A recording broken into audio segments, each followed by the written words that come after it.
بہت شکریہ سلامتی نیوز شہزاد بھائی، میرے صدر صاحب محترم اور تمام مہمانوں کا سب سے پہلے شکریہ ادا کرتا ہوں میں. آپ کا بہت اچھا سوال ہے.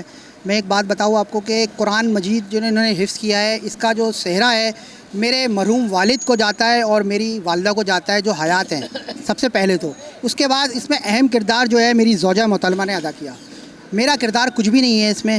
اب بات یہ ہے کہ جن بچوں کے حافظ بچے بن جاتے ہیں اور ان کے والدین کے لیے یقیناً بہت بڑی ایک نعمت ہے، صرف مگر اس پر زندگی میں عمل درآمد کرنے کے بعد وہ نعمت ہے.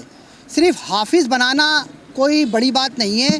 حافظ بنا کے وہ زندگی میں وہ چیزیں اختیار کرنا، اپنے اوپر امپلیمنٹ کرنا جو قرآن و سنت کے مطابق زندگی بسر کرنے کے لیے ہمارے رسول پیارے نبی حضرت محمد مصطفیٰ صلی اللہ علیہ وسلم نے ارشاد کیا ہے حدیث میں، تو اس کے مطابق زندگی بسر کرنا.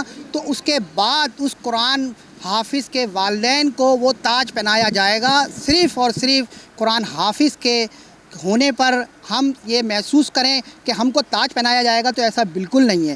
اور میں بہت ہی خوشی محسوس کرتا ہوں اس چیز کو کہ یہ میں ایک قرآن حافظ کا بیٹا ہوں. اور انشاءاللہ تعالی میری کوشش رہے گی کہ اپنے آنے والی نسل اور ان کو بھی تعلیم دوں گا کہ دین اسلام کی خدمت کر سکیں اور اپنے معاشرے کی خدمت کر سکیں. جس طرح ہمارے قرآن میں ہمیشہ جوڑنے کی بات کی ہے، کبھی توڑنے کی بات نہیں کی، تو میں قرآن کی بات کروں گا کہ تمام ہم لوگوں کو چاہیے بحیثیت مسلمان کہ اپنے آپ کو جوڑیں، ایک دوسرے کے ساتھ جوڑیں اور حقوق کا خیال رکھیں. بہت شکریہ. کیونکہ یہ حافظ قرآن ہے، ان کو جنت میں اعلیٰ مقام، اپنے والدین کو بھی لے جائیں گے، اپنے ساتھ 10 بندے اور لے جا سکتے ہیں. بے شک. تو یہ کہنا کہ میرے ابو کے دوست ہیں اور خصوصی خاص طور سے بابو بھائی رضا. ٹھیک ہے، تو میں درخواست کرتا ہوں اور امید کرتا ہوں انشاءاللہ کہ اللہ پاک آپ کامیاب کرے، اللہ پاک ہمیں سب کو اپنے امان میں رکھے. آمین.